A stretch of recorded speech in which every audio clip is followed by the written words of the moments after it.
दीन दुनिया के मालिक,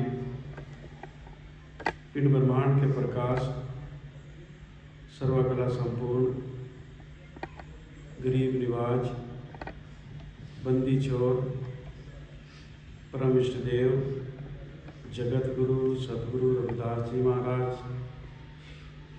सतगुरु स्वामी सरवनदास जी महाराज,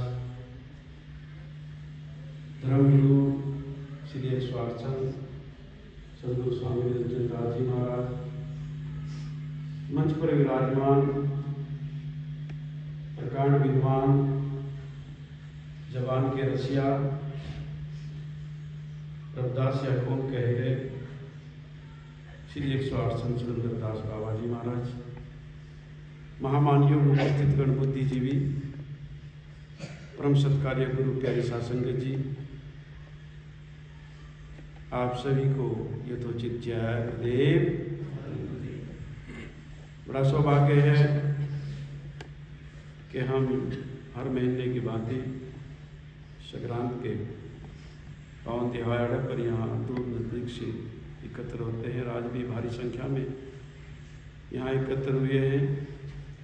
गुरुओं संतों महापुरुषों की वाणी सुनकर के अपना जीवन कल्याण कर रहे हैं। अमृतवाणी की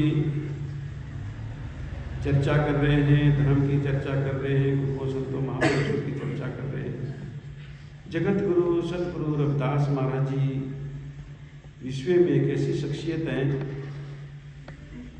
जो कहीं बंधे नहीं है, किसी स्थान से, किसी कौम से या किसी एरिए से। वो भारत और भारत की सीमाओं के बाहर गए और संपूर्ण मानव मात्र के कल्याण के लिए सदोपदेश दिया। इसमें संपूर्ण मानव मात्र का भला हो सके, जिस कारण प्रभावित होकर के चारों वर्णों के लोग राजे महाराजे रविदास महाराज जी के सानिध्य में आए और अपना जीवन कल्याण करके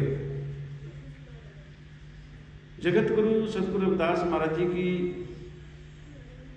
जो विचारधारा है, वो विचारधारा ही रविदासिया धर्म है। इस प्रकार से जगत गुरु सतगुरु रविदास महाराज जी जीवन भर उपदेश सब करते रहे, किसी वर्ण व्यवस्था में नहीं बंधे, किसी वर्ग में नहीं बंधे। इन सब से ऊपर उठ करके मानवता को जीवन कल्याण का उपदेश दिया है। इसी प्रकार से जो रविदासिया धर्म है वो भी बंधा नहीं है, खुला दरबार है सबके लिए। उसमें कोई पौड़ी नहीं है ऊपर नीचे की, वर्ग विहीन है, कोई वर्ग नहीं है, कोई 1 नंबर का, 2 नंबर का, 4 नंबर का, ऐसा कोई स्थान रविदास धर्म में नहीं है। तो गुरु रविदास महाराज जी की जो पवित्र विचारधारा है, वो विचारधारा ही रविदासिया धर्म है। तो आज पूरे विश्व में जितनी जल्दी विचारधारा की इसको लेकर के, धर्म को लेकर के, रविदास महाराज जी की विचारधारा के लेकर के प्रचार हुआ है, विश्व में शायद किसी और का सुनने में नहीं आया। 2500 साल पुराने भी धर्म है, तो 2000 साल पुराने हैं, लेकिन ये विचारधारा जगत गुरु सतगुरु रविदास महाराज जी की, जिस पर रविदास धर्म बना है, ये पूरे विश्व में इतनी तेजी के साथ में फैला है कि आज छोटा बच्चा जय गुरुदेव बुलाता है, धन गुरुदेव बुलाता है। आज अपने घरों में खुशी हो चाहे गमी हो, अमृतवाणी का पाठ कराते हैं, कोई तीज त्योहार हो, अमृतवाणी का पाठ कराते हैं। तो इतनी तेजी से जो ये बढ़ा है, इसका यही कारण है कि जगत गुरु सतगुरु रविदास महाराज की विचारधारा है वो विश्व की संपूर्ण मानवता के लिए है, पूरे विश्व के कल्याण के लिए है, पूरे विश्व में सुख और शांति। आज हम यहाँ बैठे हुए हैं इस पवित्र स्थान पे जहाँ सुंदरदास बाबा जी बैठे हुए हैं और जो रात दिन लिखने का ही काम करते हैं कि मैंने समाज में ज्यादा से ज्यादा प्रचार सामग्री कैसे भेजनी है, तो पूरे देश में देश के बाहर को भेजने का काम कर रहे हैं। ये एक बहुत बड़ी उपलब्धि है। जितने भी विश्वविद्यालय हैं देश में, देश के बाहर, वहाँ अमृतवाणी या सुख सागर या और अन्य प्रचार सामग्री भेजने का काम बाबा जी ने किया है। ये विश्व में एक बहुत बड़ी देन है कि जब हमें ऐसे महापुरुष मिले हैं, तो जो समय रहते अपने समय की कदर कर ले, वही विद्वान है, वही अकलमंद है।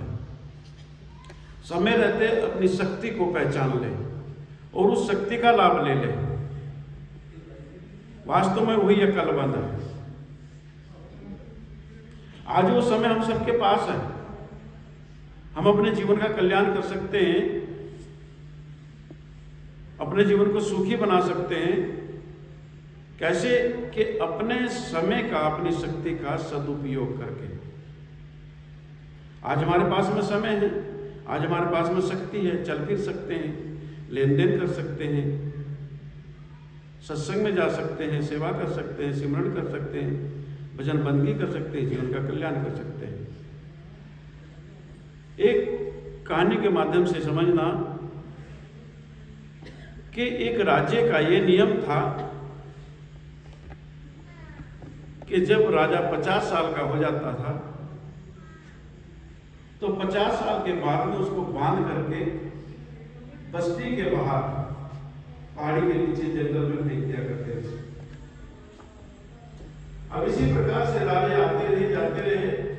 50 साल का हुआ और उसको लोगों ने इकट्ठा होकर के जो वहां का नियम था उसको अनुसार बांध दिया और बांध करके बस्ती के बाहर पहाड़ी से बड़े जंगलों में फेंक दिया। अब एक राजा ऐसा आया जो गुरु संतों महापुरुषों के सत्संग में जा करता था, शक्ति का, समय का सदुपयोग करना जानता था। जब उस राजा का राज आया, उसको गद्दी पर बैठा गया, अब उसने विचार किया कि मेरे पास तो सारी शक्ति है, जो चाहे कर सकता हूं। तो उस राजा ने आदेश दिया कि जो बस्ती के बाहर पहाड़ी के पीछे जो जंगल है उसको साफ करवाया जाए।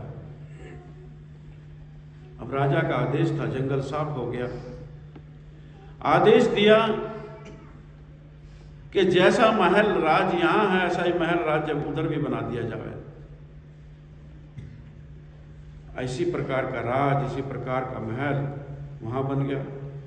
सेवक, सेविकाएं, भौतिक साधन सारे पूरे हो गए।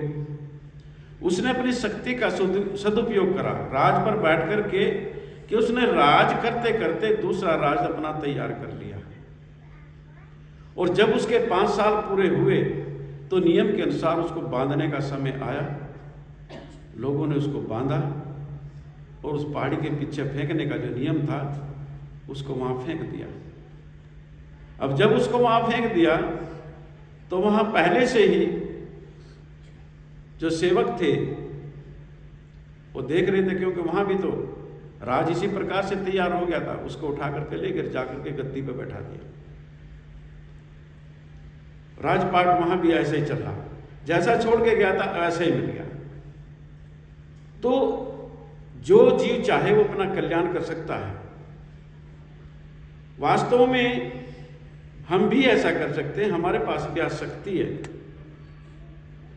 जो सुख सुविधा हम यहाँ चाहते हैं वो सुख सुविधा यहाँ से जाने के बाद भी प्राप्त कर सकते हैं। वास्तव में वो जो समय 50 साल का है, उस 50 साल से कोई कहने की बात है, बाकी वो जब समय आता है सब लोग उसको बांध करके ले जाते हैं और बस्ती के बाहर ही लेकर के जाते हैं, और बस्ती के बाहर ले जाकर के जंगल में उसको फेंकते हैं, वहीं उसका सारा काम किया जाता है, संस्कार किया जाता है। तो अगर हम जीते रहते हुए अभी जी अपने गुरुओं संतों महापुरुषों के सानिध्य में आकर के सेवा करें, सिमरन करें, भजन करें, बंदगी करें, दान पुण्य का कार्य करें, और जितने हमारे विकार हैं अपनी शक्ति रहते रहते उन विकारों का दमन कर लें। जो हमारे विकार हैं उनका शक्ति रहते रहते दमन कर लें। जैसे शरीर से चोरी होती है, हिंसा होती है, वह विचार होता है। अगर शरीर के इन दोषों को हमने ज्ञान अग्नि में जला दिया तो हमारा शरीर पवित्र हो गया। मन के जो दोष हैं, ईर्षा है, क्रोध है, मान है, छल है, ये सब मन के अंदर चलते हैं। गुरुओं संतों महापुरुषों से ज्ञान प्राप्त करके ईर्षा को छोड़ दें, मान की जो चाह है उसको छोड़ दें, छल बल छोड़ दें और अपने आप को समर्पण कर दें गुरु के चरणों में, तो मन पवित्र हो गया। उसके आगे बढ़ते जो हमारी जवान है, इससे भी दोष होते हैं, चुगली करते हैं, निंदा करते हैं, झूठ बोलते हैं। तो गुरुओं संतों का तो उपदेश ये है कि चुगली नहीं करनी, निंदा नहीं करनी, झूठ नहीं बोलना। तो अगर हम चुगली, निंदा, झूठ छोड़ दें तो आपको देवता के लिए ढूंढने की जरूरत नहीं है। आपके शिव में आपका शरीर चोरी हिंसा में विचार नहीं करता, आपके मन में किसी के प्रति द्वेष नहीं है, चुगली निंदा नहीं है, छल के कोई गाने वाने नहीं है, तो आप पवित्र हैं। आप जहां भी ऐसी जब जाओगे यहां से तो वहां भी सुखी रहोगे, कोई आपको बंधन में नहीं डाल सकता। कोई शक्ति ऐसी नहीं है जो आपको बंधन में डाल दे। हम जो विचार करते हैं कि शायद हमको सुख दुख देने वाला ऊपर कोई है, ऊपर सुख दुख देने वाला कोई ही नहीं है। अगर हम सुख चाहते हैं तो हम उसको प्राप्त कर सकते हैं। दुख में तो हम खड़े ही हैं, दुखों में तो हम खड़े ही हैं। सब हमारे कर्मों का ही तो मिलता है जो कुछ मिलता है। जैसे कनक बीजी है तो कनक तो निकलेगी भाई। अगर हम कनक बीजने के बाद में उम्मीद करें कि इसमें से बाजरा निकल जाए, चने निकल जाए, नहीं निकलेंगे। कणक बीजिए, कणक निकलेंगे। अगर बाजरे या चने बो दिए और फिर उम्मीद करें कि इसमें से कणक निकल जाए, हे भगवान तेरे नाम का भंडारा करा देंगे, सत्संग करा देंगे, और जो हमने चने बो दिए इसके कणक बना दे, बन जाएगी क्या? कणक नहीं बनेगी। चने बोए हैं तो चने ही काटने पड़ेंगे, और कणक बोई तो कणक ही काटनी पड़ेगी। अगर हमने छुप करके कोई दुष्कर्म किया है, फल उसका निश्चित है। जो महापुरुष लोग बताते हैं सत्संग में कि किसी ने, गुरु ने अपने चेलों से कहा कि दो को कि ले भाई खड़े हो और ये केला ले जाओ एक एक, और वहां जाकर के खाना जहां कोई ना देख रहा हो। अब एक तो चला गया, उसने देखा इधर उधर ऊपर नीचे कोई भी नहीं देख रहा, फटाफट खा गया। अब जब दूसरा उसको विचार करता है कि केला है इसको खाऊं, इधर उधर तक कोई नहीं देख रहा, लेकिन सबसे पहले तो इस केले को मैं ही देख रहा हूं। इस केले को सबसे पहली बात तो मैं देख रहा हूं, और वो परमात्मा जो घट के अंदर बैठा है वो देख रहा है, तो मैं इसको यहां नहीं खा सकता। वो अपने गुरु के पास लेकर के जाता है। गुरु पूछता क्यों नहीं खाया? कि महाराज आपका आदेश था कि जहां कोई ना देखे वहां इसको खाना। मेरे घट के भीतर जो परमात्मा बैठा है वो उसको देख रहा था, मैं इसको देख रहा था, तो इसलिए मुझे ऐसी कोई जगह नहीं मिली। तो हम सोचते हैं कि हमको शायद कोई नहीं देख रहा, हम चोरी कर लें, हिंसा कर लें, व्यभिचार कर लें, ठगी कर लें, राजदंड से बच सकते हैं, धोखा दे सकते हैं, लेकिन उस परमात्मा की अदालत में नहीं बच सकते। वहाँ छल कपट नहीं चलेगा, वहाँ तो भोगना पड़ेगा। और हमारे इधर मध्य प्रदेश में या पूरे देश में ये गलते हैं कि बहनों सतगुरु करो वकील मुकदमा सिर पर आएगा, भाइयों सतगुरु करो वकील मुकदमा सिर पर आएगा। मुकदमा तो आएगा, उस मुकदमे से सबको गुजरना पड़ेगा, लेकिन जिसके पास में वकील होगा वो उसकी जमानत कर लेगा, और जिसके पास वकील नहीं होगी उसको सलाखों के पीछे जाना पड़ेगा। तो इसलिए जीते जी सदगुरु रूपी वकील कर लो, अपने सदगुरु के शरण में आ जाए, आपका जन्म ये भी सुखी और अगला भी सुखी, हमेशा के लिए सुखी हो जाएंगे। ऐसे नहीं जगत गुरु सदगुरु रविदास महाराज जी के सानिध्य में बड़े बड़े राजे महाराजे, बड़े बड़े विद्वान, चारों वर्णों के जो बड़े बड़े महापुरुष हुए वे क्यों आए हैं? कुछ तो खासियत होगी, क्योंकि गुरु रविदास महाराज जी का जो नियम था कि सत्य भाके रविदास, वो सत्य बोलते थे, वो स्वयं सत्य थे, झूठ का सहारा लिया नहीं है। चाहे किसी की अदालत हो या जंगल में विरवान हो, किसी नुक्कड़ पे हो, सत्य पाके रविदास। तो उस सत्य से प्रभावित होकर के बड़े बड़े राजे महाराजे उनको दंडोत करते हैं। ऐसा कोई जानने में नहीं आता, इस भारतीय भूमंडल पर बड़े बड़े महापुरुष हुए हैं, जितने महापुरुष हुए हैं सबने मानव कल्याण के लिए संदेश दिया है, लेकिन ऐसा महापुरुष, ऐसा शख्सियत कोई देखने में नहीं मिलती जिन्होंने संपूर्ण मानव मात्र के कल्याण के लिए सदोपदेश दिया हो। सबने कहीं ना कहीं बंद करके दिया है, किसी ने वर्ण में बंद करके दिया, किसी ने जात में बंद करके दिया है, लेकिन जगत गुरु सतगुरु रविदास महाराज ने जंजीरों को तोड़ दिया। जात है, वर्ण व्यवस्था है, ऊंच नीचे, इससे ऊपर उठ करके बात की है। क्योंकि गुरु रविदास महाराज इस बात को जानते हैं कि जो मेरा परमात्मा है वो तो गरीब के घट में भी बैठा हुआ है, अमीर के घट में भी बैठा हुआ है, वो किसी भी जात कुल गोत्र में जन्मा हो, सबके घट में मेरा परमात्मा बैठा हुआ, तो मैं किसका बुरा चाहूं? तो सबका कल्याण चाहने वाले हैं, सबका भला चाहने वाले हैं। तो जगत गुरु सतगुरु रविदास महाराज की विचारधारा भारत की सीमाओं को तोड़ करके बाहर गई। भारत की सीमाओं के बाहर अन्य मुल्कों में विचारधारा गई, और जब ये गई इससे बड़े बड़े राजे महाराजे प्रभावित हुए। ईरान में जाइए, मैं तो नहीं गया, लेकिन वहाँ का जो इतिहास बताता है कि जगत गुरु सतगुरु रविदास महाराज जी का स्वरूप, वहाँ गुरु रविदास महाराज जी का नाम लिखा हुआ है, आज भी बना हुआ है। और वो उस समय के जो राजा ने बनवाया था, उस राजा का नाम था अवलोल दाना। अवलोल दाना जो जगत गुरु सतगुरु रविदास महाराज जी के शिष्यों में रहे हैं।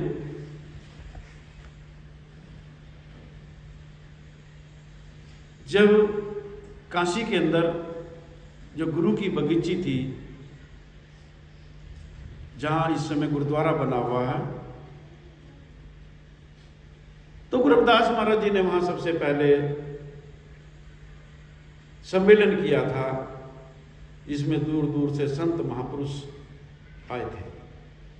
उस सम्मेलन का क्या मकसद था?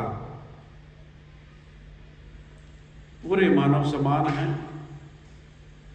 सबको स्वच्छ अन्न, स्वच्छ जल का अधिकार है, सबको तन ढकने का अधिकार है, सबको भरपेट भोजन का अधिकार है, सबके सिर पर छत होनी चाहिए।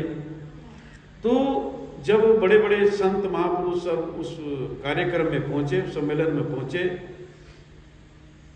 तारीख बताती है 20 मार्च 1480।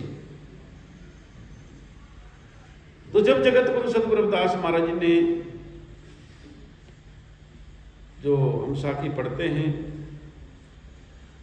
कि ऐसा चाहूँ राज में जहाँ मिले सबन को अन्न, छोट बड़े सब सम बसे रविदास रहे प्रसन्न। तब ये मांग की थी कि ऐसा राज चाहिए संसार में मेरे को, तो जहाँ सब प्रसन्न हो, सब सुखी हो, सबको तन ढकने के लिए कपड़ा मिले, पेट भरने के लिए भोजन मिले, सर ढकने के लिए छत मिले और परिवार को चलाने के लिए रोजगार मिले। तो जगत गुरु सतगुरु रविदास महाराज जी इस चीज को समझाने का प्रयास करते हैं कि जो गरीबी में है, जो अभाव में है, वो किसी ऊपरली शक्ति की देन नहीं है या किसी की बद्दुआ नहीं है कि जा तू फलाने घर में पैदा होगा दुखी रहेगा। जगत गुरु सतगुरु रविदास महाराज जी फरमाते हैं कि एक व्यवस्था है, एक व्यवस्था के तहत एक इंसान को एक इंसान ने दुखी किया है, उसको जन्मसिद्ध मूल अधिकारों से वंचित किया है, एक व्यवस्था के तहत हुआ है। उस व्यवस्था को तोड़ने का काम जगत गुरु सतगुरु रविदास महाराज जी ने किया है। उस समय 600 साल पहले जितनी मानव विरोधी कुरीतियां थी उनसे टकराने का काम जगत गुरु सतगुरु रविदास महाराज जी ने किया है और वही व्यवस्था आज भी चल रही है। आज अगर कोई अभाव में है तो वो व्यवस्था के तहत है अभाव में। आप देख लो, चाहे सर्विस हो, चाहे पढ़ाई हो, कहीं भी चले जाओ, अलग अलग व्यवस्था दी हुई है और उस व्यवस्था के अनुसार या शिक्षा प्राप्त कर रहे हैं। एक बच्चा वहां पढ़ता है जहां मास्टर भी महीने में 6 दिन नहीं जाता है, और एक बच्चा वहां पढ़ रहा है जिसका भी लाखों रुपए का खर्चा है। उन दोनों का कंपटीशन कैसे होएगा? इसी प्रकार से फिर सर्विस में जाते हैं। तो एक व्यवस्था है, तो इस व्यवस्था से टकराने का काम जगत गुरु सतगुरु रविदास महाराज जी ने किया है।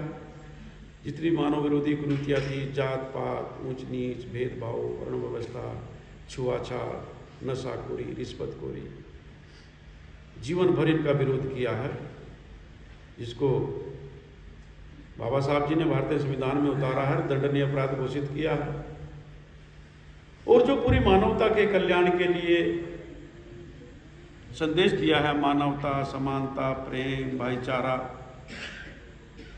विश्व शांति, समुची मानवता का कल्याण हो, जो संदेश दिया है वो भी भारतीय संविधान में मौजूद है। आप सब लोग पढ़े लिखे हैं, पढ़ते हैं। इसको बाबा साहब ने कानूनी कवच पहना दिया। हर इंसान अपने जीवन का कल्याण कर सकता है, भजन बंदगी कर सकता है, पढ़ लिख सकता है, सेवा कर सकता है, लेकिन जो व्यवस्था की टक्कर है हमारे साथ चलती रहेगी। इस व्यवस्था से हम कब टक्कर ले सकते हैं, कब इसका विरोध कर सकते हैं? जब हमारा प्रेम, भाईचारा मजबूत होगा, जब हमारे विचार विवेक रूपी नेत्र जो है वो दूरदृष्टि हो जाएगी उनमें, लेकिन हम दूरदृष्टा नहीं बने, दूरदृष्टा नहीं बने। अभी भी हम वही राम बाबू और सल्लो का परिवार बने हुए हैं। सुबह शाम लड़ना, झगड़ना, आपस में मनमुटाव करना, चुगली करना, निंदा करना, झूठ बोलना। महापुरुष लोग बताते हैं कि एक काल्पनिक बात है कि राम बाबू और सल्लो रहा करते थे। सुबह शाम में लड़ाई हुआ करती थी। कभी पत्नी कहती थी मैं जा रही हूँ घर छोड़कर, कभी पति कहता था मैं जा रहा हूँ घर छोड़ के। बड़ी खटपट हुआ करती थी। और एक दिन तो सुबह सुबह यहां तक नौबत आ गई कि एक दूसरे के ऊपर बर्तन फेंक के मार रहे हैं। कोली है, गिलास है और बर्तन है। जो पड़ोस में सज्जन सिंह रहता था वो देखता है कि भाई ये क्या होगा, ये तो मामला बड़ा गड़बड़ होता जा रहा, सिर के ऊपर को पानी गुजर रहा। और जो राम बाबू था, अब वो लड़का अपनी पत्नी के साथ में टिफिन उठा के चल पड़ा। कहता मैं जा रहा हूं घर छोड़ के, और वो कह रही है घर के अंदर से जा जा चला जा। अब वो अपना टिफिन उठा के निकल लिया। अब जो सज्जन सिंह पड़ोस में रहते तो कहते तो बड़ा गड़बड़ हो गया भाई, परिवार टूटता अच्छा नहीं लगता। वो गया, बहन जी मुझे आपके परिवार से कुछ देखो लेना देना नहीं है, ना मेरा कोई ऐसा मकसद है कि मैं दखल अंदाजी करूँ, लेकिन बात बिगड़ती नज़र आ रही है आपको, तो मैं भाई साहब को मना कर लिया हूँ। कहता नहीं नहीं, कोई जरूरत नहीं मनाने की, जाने दो उसको जहाँ जा रहा है। अब बेचारा राम बाबू अपना टिफिन लेकर निकल गया। कहता तो आज तो मैं आना ही नहीं, मुड़ के मर जाना, खत्म हो जाना। और जाके रेल की पटरी पे बैठ गया। अब टिफिन लेकर रेल की पटरी पे बैठा हुआ, रेल आई नहीं है, 2 बज गए। तो टिफिन खोल के खाना खाने लग गया। अब खाना खा रहा बैठा, उधर से एक किसान आया। कहते राम बाबू भाई क्या कर रहे हो? कहता खाना खा रहा हूँ। कहता यहाँ क्यों बैठे पटरी पे? कहता मरने के लिए आया हूँ। अरे जब मरने के लिए आया तो खाना खाने की जरूरत क्या है? कहता आजकल रेल का पता है किस टाइम आती है, कई घंटे लेट है, 24 घंटे लेट है, क्या भूखा ही मरना है क्या मैंने? किसान कहने लगा भाई जिस पटरी पे तू बैठा है इस पर तो ट्रेन आती ही नहीं है। कहता क्यों? कहता था पटरी नवी बन रही है अभी है। अब राम बाबू अपना टिफिन उठा कर फिर घर मोड़ गया, फिर घर चलेगा। तो वो काम हमारा तो है सबका, लड़ना झगड़ना कलेश करना, अपने गुरुओं संतों महापुरुषों की जो विचारधारा है, जो उनकी बात है उस पर ध्यान नहीं देना। तो हम सारे राम बाबू और सल्लो का परिवार बने बैठे हैं। तो गुरु का परिवार बन जाओ तो जीवन कल्याण हो जाएगा। इन्हीं शब्दों के साथ में आप सभी को यथोचित जय गुरुदेव।